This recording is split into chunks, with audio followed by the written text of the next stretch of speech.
पड़ गई कि जब जब कांग्रेस सरकार इस देश से हटी है तब तब दूसरी सरकारों ने इस देश को लूट लिया है। लेकिन किसान का कर्जा माफ होगा तभी वो आगे बढ़ेगा। तो उनसे बड़ा हम नेता किसी को नहीं मान सकते। अगर गांधी के बाद कोई पैदा हुआ तो सिर्फ राहुल, उसके अलावा कोई नहीं। नमस्कार, इस वक्त हम आ गए हैं रायबरेली की जनता से जानने उसका हाल। तो जानेंगे हम क्या हाल है यहाँ पे रायबरेली में। तो जी भैया बताएं क्या रहा माहौल चल रहा है। माहौल तो देखो यहाँ शुरू से कांग्रेस का था, जमाने से गढ़ रहा है और यहाँ कांग्रेस को छोड़ के कभी किसी ने किसी को दिया नहीं।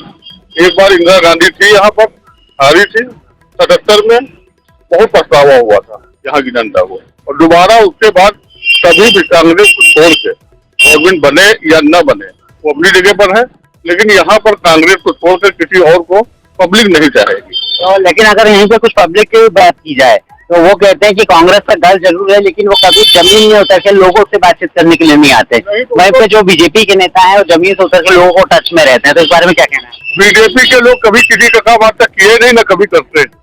जो काम हुआ है सिर्फ कांग्रेस ने किया है, कांग्रेस के अलावा किसी ने कोई काम नहीं किया। आज तक जो है बीजेपी वालों ने एक भी काम नहीं किया है तो जमीन में हम ये बता सके कि यहाँ पर ये काम हुआ है। और कांग्रेस की 25 मिसालें हैं जो उन्होंने काम किया है, एम्स है, ITI है, जो भी देन है सिर्फ कांग्रेस की। कांग्रेस के अलावा आज तक किसी ने यहाँ पर कुछ नहीं किया। बीजेपी का एक भी ऐसा काम नहीं है जिसको हम गिना सके कि यहाँ पर काम हुआ, एक काम नहीं हुआ।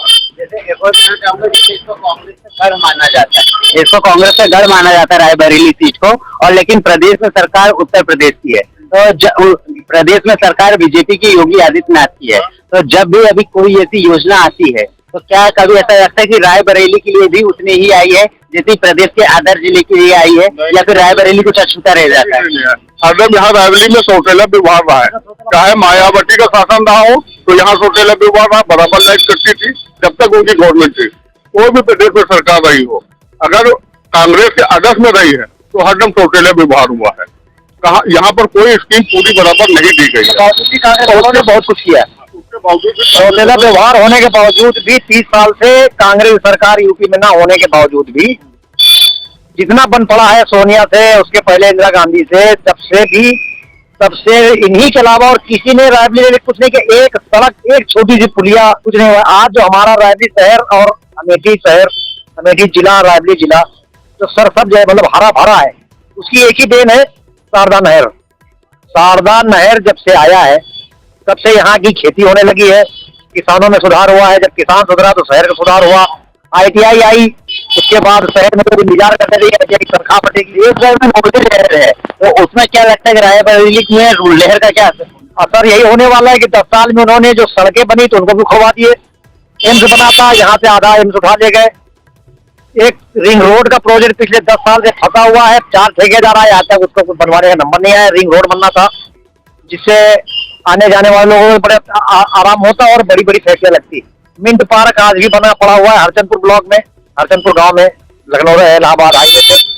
आज तक वैसे पड़ा हुआ है मिंट पार्क, उसका उद्घाटन नहीं होने पाया। कांग्रेस जमाने का बना हुआ, कांग्रेस जमाने का रिंग रोड अधूरा पड़ा हुआ है, उसको कोई ठेकेदार बढ़ाने को तैयार नहीं है। सड़कें शहर की हो, गाँव की हो, नाली हो बजा रही है, सड़कें उखड़ी पड़ी हुई है। आप घंटाघर चौराहे पे आप नजर मारिए, चारों तरफ फुटपाथ पे देख लीजिए, सड़कों के हाल देख लीजिए। इस वक्त यहाँ पे सांसद जो थे तो कांग्रेस के थे, तो ये काम कार्य कांग्रेस के द्वारा नहीं किया गया। सांसद निधि से जितना काम होता है सांसद निधि से पूरे जिले का सुधार तो नहीं हो सकता है। 2-4-5 करोड़ रुपए में पूरे शहर का तो सुधार हो नहीं सकता है। कुछ एक हो सकता है, जैसे हैंड पंप है, पानी है, छोटी छोटी नालियां है, छोटी छोटी मदद है, इसी में हो सकता है। बाकी पूरा शहर तो कांग्रेस कोई भी निधि, सांसद निधि या विधायक निधि में पूरा जिला नहीं सुधार सकती है, वो तो जब तक गवर्नमेंट नहीं चाहेगी। यहाँ गवर्नमेंट ने हरदम जो है व्यवहार किया।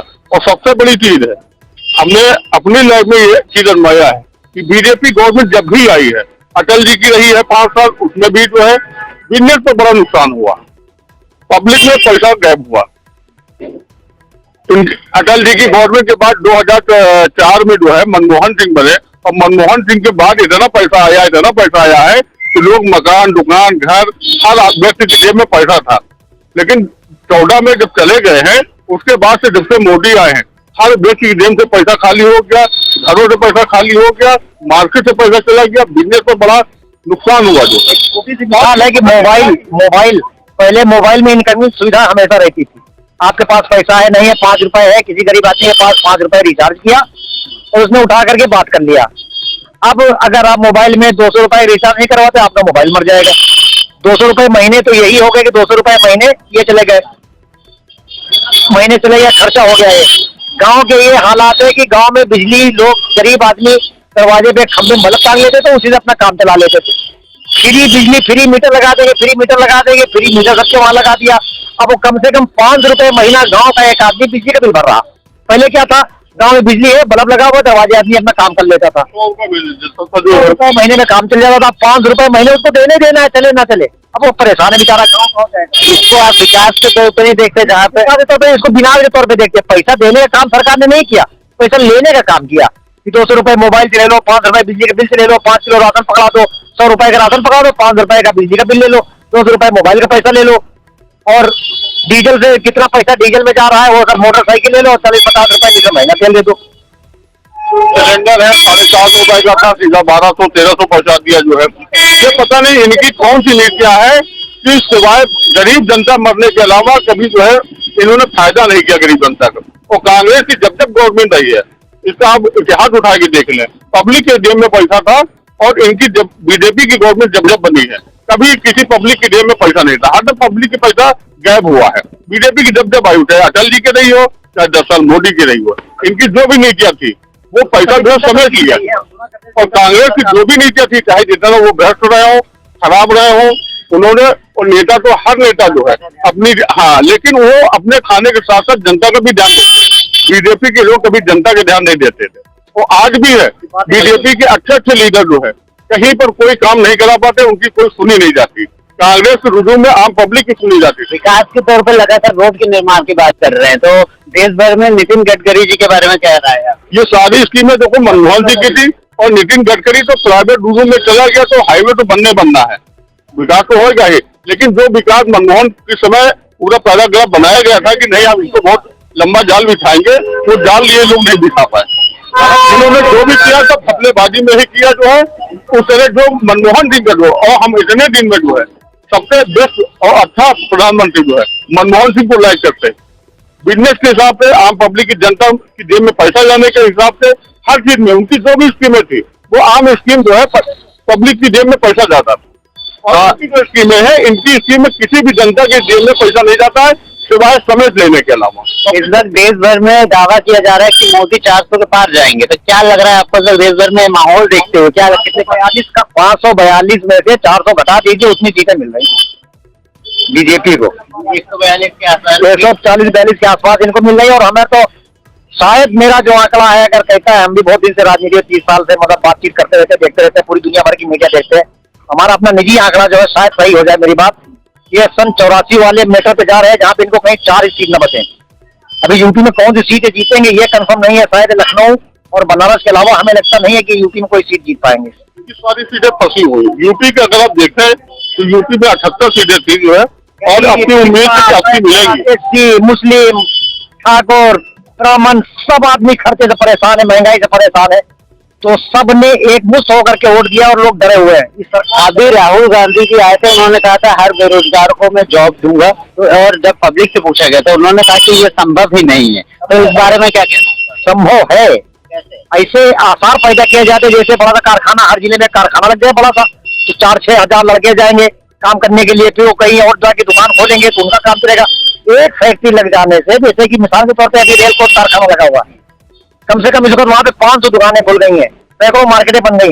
अगर उसमें एक दुकान आदमी खोल करके बैठा हुआ तो रोजगार ही से उसको भी जोड़ा जाए।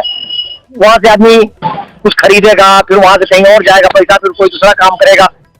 ट्रक आते हैं पूरे देश से, ट्रेनें आती है पूरे देश से, आदमी आता है वहां से खरीदारी करता है, फिर जाता है।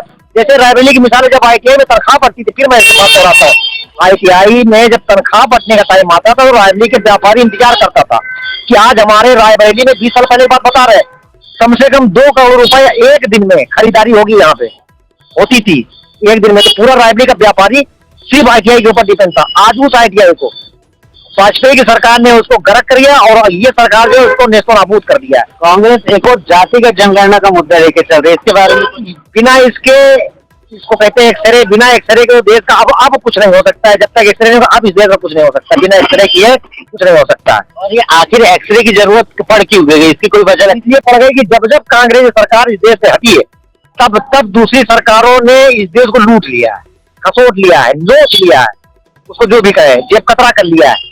मतलब आपको पता नहीं, आपकी आंखों में मिर्च झोंक दिया है, आंख में पट्टी बांध दिया है, उसके माल आपकी जेब से निकाल लिया है। इसलिए एक्सरे की जरूरत पड़ गई, क्योंकि अब इसकी जरूरत है। अभी तक चल रहा था मामला, बराबर चल रहा था, आरक्षण बराबर दिया जा रहा था, अब आरक्षण को चोरी कर लिया जा रहा है। मिसाल के तौर पर शिक्षक भर्ती है उत्तर प्रदेश की, हमारा शिक्षक से कोई मतलब नहीं, लेकिन खबरों में पढ़ते हैं कि शिक्षक भर्ती में आरक्षण जिनका है उनको न दे करके दूसरे वर्गों को दे दिया गया। तो इस तरीके से आरक्षण चोरी करी जा रही है। अब तो यहाँ तक चर्चा चल रही है कि संविधान खतरे में चल रहा है। अगर संविधान बदल जाएगा, हम तो सामान्य जाति से मत फिर भी जो बैकवर्ड और एसटी है उसका क्या होगा? अगर संविधान खत्म कर दिया जाए तो फिर से 70 साल पीछे चला जाएगा। तो चमार है तो बाहर बैठ, तो पासी है तो अलग बैठ, तो हरिजन अलग बैठ, तो यादव अलग बैठ, तो वही अलग बैठ, ऐसा ही दिया जाएगा इस देश में। ऐसा ही माहौल है। जैसे संविधान का एक बहुत अच्छा बात बताई आपने कि ये पासी चमार वाला ये जो भी आपने जिक्र किया हरिजन जिक्र का, तो क्या कभी ऐसा लगा कि यही चीज अपन को जब जातिगत जनगणना हो जाएगी तो ये उसमें एक बाहुबल मतलब बल जाए कि हम हरिजन जाति के इतने हैं तो हमारा वर्चस्व रहेगा, हम ब्राह्मण जाति के इतने तो हमारा हक भी उन्हीं को मिलना चाहिए जिसकी बहुसंख्यक है, उनको उनके लेवल का हक मिलना चाहिए। अभी सिर्फ मुट्ठी भर लोग, चंद फैमिली है, चाहे वो अदालत हो, चाहे वो कंपनियां हो, चाहे वो फैक्ट्रियां हो, चाहे पढ़ाई हो, चाहे फौज हो, चाहे जो भी हर डिपार्टमेंट में, फौज को छोड़ करके। ये जैसे अगर अभी राहुल गांधी जी ने एक मुद्दा उठाया था अग्निवीर का, कि एक जो सामान्य सैनिक होता है जब वो कहीं शहीद होता है तो उसको शहीद का दर्जा दिया जाता है और पेंशन भी दी जाती है। लेकिन वहीं पे अगर अग्निवीर की बात की जाए तो उससे भी वो बिल्कुल सेम वीर है, वीर सैनिक के बराबर का काम करता है, लेकिन उसको सिर्फ 4 साल का है और उसका यदि किसी भी कारण पर शहीद होता है तो ना तो उसको शहीद का दर्जा मिलता है ना पेंशन मिलेगी। तो इस बारे में आपका क्या कुछ है? हमारा क्या कहना है, आम जनरल पब्लिक का ये कहना है कि हम जब शहीद के दर्जे में जा रहे हैं तो हमें शहीदी का दर्जा दिया जाए। उसके अलावा 4 साल में कोई भी व्यक्ति क्या कर लेगा? जो है पहले की नौकरियां 20 साल की थी, 25 साल की थी, रहते थे, वो समझते थे 2 साल 4 साल तो उनको समझने में लग जाएगा जो है। और जब उनका टाइम आया, सीनियर बने, जान गए तो उनको बाहर कर दिया गया, नई भर्ती कर ली गई। कोई व्यक्ति एक चीज को इतनी जल्दी समझ नहीं सकता है, तो 4 साल का कार्यकाल बहुत कम है। लेकिन इसी बारे में कहते हैं कि जब भी कोई युवा जाएगा जो अगर अग्निवीर से निकलता है तो उसके पास और भी रोजगार के दूसरे ऑप्शन हो जाएंगे। और वो बताती है उसको पेंशन के, सरकार बता रही है कि पेंशन के बाद 26 साल के उम्र में 25 से 30 लाख हो जाएगा। और कौन से युवा के पास आज के टाइम पे 25 से 26 लाख रुपए का पैकेज होता है? भाई जब रोजगार है ही नहीं तो कुछ नहीं मिल रहा, सीधा मोदी कह रहा है पकौड़ा बेचो जो, उसके अलावा कोई बात नहीं कर रहे हैं, तो कैसे माना जाएगा कि जो रोजगार मिलेगा? कम से कम 20 साल 25 साल नौकरी करेगा तो कम अपनी फैमिली को पढ़ाएगा, बच्चों को पढ़ाएगा, लिखेगा। शायद आप सवाल समझे नहीं। मैं ये बोलना चाह रहा हूँ कि अगर अग्निवीर की बात की जाए तो बीजेपी सरकार तर्क देती है कि 26 साल में अग्निवीर से एक सैनिक रिटायर हो जाएगा, उसको निकाल मतलब जब उसको सेवा समाप्त हो जाएगी तो उसको जब उसका पैकेज रहेगा तो 26 साल की उम्र में जरूर उसका पैकेज समाप्त हो जाएगा, लेकिन वो जो पैकेज रहता है वो 30 लाख के आसपास का रहेगा। और एक किसी सामान्य 26 साल के लड़की के पास, युवा के पास 30 लाख का पैकेज नहीं होता है। तो इस बारे में आपका क्या कहना है? ये तर्क बीजेपी दे रही है। नहीं तो तर्क दे रहे तो रोजगार तो है नहीं, वो 25-26 लाख करेगा क्या? बैठ के खाएगा जो है। 4 साल सर्विस करने के बाद वो आके बैठ के खाएगा, जो रोजगार उसको मिलेगा नहीं। शादी करेगा, मकान बनवाएगा, अपना कुछ भी करेगा तो 30 लाख आज के समय में क्या रखता है? 20 लाख 25 लाख का मकान बिल्कुल नॉर्मल बनता है, 2 कमरे, लेटरिन, बाथरूम, किचन बनते हैं। अगर वो बनवा लेगा तो उसका पैसा क्या बचेगा? या तो शुरू से जैसे हम लोग बचपन दुकान में गुजारी है, शुरू से लेकर हुए रोजगार में कर रहे हैं। अब वो तो सर्विस कर रहा हो, 4 साल के बाद रिटायर कर दिया गया, उसके बाद आगे घर में क्या करेगा? टाइल हो जाएगा, घर में पड़ा रहेगा जो है। उसके लड़के बच्चे क्या करेंगे जो है? कितना लुत्फ दे देंगे जो है? कोई ये तो है नहीं कि सारे लड़के मिलिट्री में ही भर्ती हो जाएंगे जो है, सबको अलग अलग जो है। तो ये चीज समझ में नहीं आ रही है कि 4 साल के अंदर रिटायर करते हैं, नहीं समझ में आ रहा। और अगर किसानों के कर्ज माफी भी देश भर में एक बड़ा मुद्दा बना हुआ है, तो इस बारे में आप क्या कहें? बिल्कुल माफ होना चाहिए, क्योंकि जो लागत है, हम खुद एक किसान है, जो लागत लगती है हम लोगों की, उस हिसाब से हम लोगों को एक पैसा नहीं बचता है। यहाँ तक कि अगर हम अपनी मजदूरी मनरेगा के हिसाब से 200 रुपए 250 रुपए ही जोड़ दें तो महीने का 6,500 रुपए बनता है, लगभग 6-5 करीब 9,000 रुपए। अब 9,000 रुपए के हिसाब से अगर अपनी मजदूरी जोड़ दे एक साल की तो उतना पैसा हमें गल्ला में नहीं मिलता है। हम 4 बीघे का अस्कार है, 12 बीघे खेती अधिया लेकर के करते हैं पटाई पे। उसके बावजूद भी हमारा खर्चा नहीं चलता उसमें से, हम बच्चों को पढ़ाई नहीं करवा पाते हैं। फिर उसके लिए हमें शहर आना पड़ता है। बच्चों को पढ़ाई करने के लिए बच्चों को हमने पढ़ाया लिखाया, मजदूरी करी, खेती करी, मजदूरी करी। अब बच्चे हमारे पढ़ लिख गए हैं, कुछ एक सर्विस में गए हैं, कुछ एक सर्विस में जाने की लाइन में लगे हुए हैं। लेकिन किसान का कर्जा माफ होगा तभी वो आगे बढ़ेगा। या तो उनकी खेती का गल्ला को जो मतलब चल रहा है, किसान धरना चल रहा था, प्रदर्शन चल रहा था, उनकी मांगों को मान लिया जाए तो शायद किसानों कुछ हालात सही हो जाए। हमारे यहाँ रायबरेली की बात बराबर रायबरेली की बात करें तो हमारे यहाँ कम से कम शारदा नहर है, उससे सिंचाई की मान के चलिए कि करीब 70% सिंचाई हमारे वहाँ शारदा नहर से हो जाती है, जो कम पैसे में हो जाती है। और जो सिर्फ बिजली पे या इंजन पे डिपेंड है, उनके लिए तो बहुत महंगी खेती है। नहरों की सफाई नहीं, बोरे से तेल से पानी पहुंच जाएगा, खेत में पानी। अपने आपको बीजेपी यहाँ पे पूरे देश भर में डबल इंजन सरकार फोकस बोल रही है, तो उस बारे में डबल इंजन सरकार को लोगों ने 2 बार देखा, 2 बार आजमाया। 10 साल मौका दिया, 10 साल का मौका बहुत होता है। जो बच्चा 10 साल का था आज 20 साल का हो गया, जो नौकरी की लाइन में लगा हुआ और 10 साल में उसको आज भी कहीं नहीं दिख रहा है कहीं नौकरी मिलने के चांस है।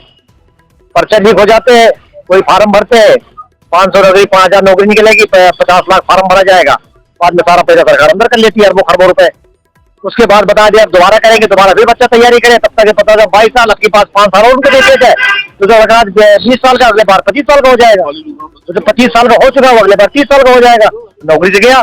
अब वो मजदूरी करे, क्योंकि पढ़ा लिखा बच्चा मजदूरी भी नहीं कर सकता है, क्योंकि ना फरवाबाजी कर सकता है, ना ही लेबर कर सकता है, तो बच्चे की जिंदगी खत्म हो गई। देश भर में जो राहुल गांधी जी ने न्याय यात्रा निकाली, तो उसका इस लोकसभा चुनाव में क्या कुछ असर पड़ने वाला? बहुत असर पड़ने वाला है। ये आप मान के चलिए, राहुल बहुत आगे निकल चुके हैं। इतनी बड़ी पद यात्रा देश के लिए किसी ने नहीं की है, चाहे मोदी रहे हो चाहे जो कोई रहा हो। अगर गांधी जी के बाद किसी का सही तरीके से नाम आया तो सिर्फ राहुल का। इतनी बड़ी देश के लिए जो उन्होंने कुर्बानी दी है, 4-4 हजार किलोमीटर पैदल चले हैं, तो वो देश के लिए चले हैं। कोई वो गरीब दुखिया तो है नहीं, उनके पास भी इतनी संपत्ति है कि वो बैठ के आयश कर सकते अपनी जिंदगी भर। लेकिन उन्होंने देश के लिए लड़ा है, तो इतनी बड़ी पदयात्रा, जाड़ा गर्मी बरसात सारे रुझान झेले हैं, तो उनसे बड़ा हम नेता किसी को नहीं मान सकते। अगर गांधी के बाद कोई पैदा हुआ तो सिर्फ राहुल, उसके अलावा कोई नहीं। तो ये थी रायबरेली की जनता, जहाँ पे हमने जाना कि उनके क्या चुनावी माहौल बना हुआ है। तो हमने जाना यहाँ पे रायबरेली की जनता का हाल। ये रायबरेली की सीट कांग्रेस का गढ़ जरूर मानी जाती है, लेकिन ये आने वाला समय ही बताएगा 4 जून को कि रायबरेली से ये चुनावी वोट किस करवट बैठता है। और भी खबरों के लिए बने रहें विचारोदय न्यूज के साथ। धन्यवाद।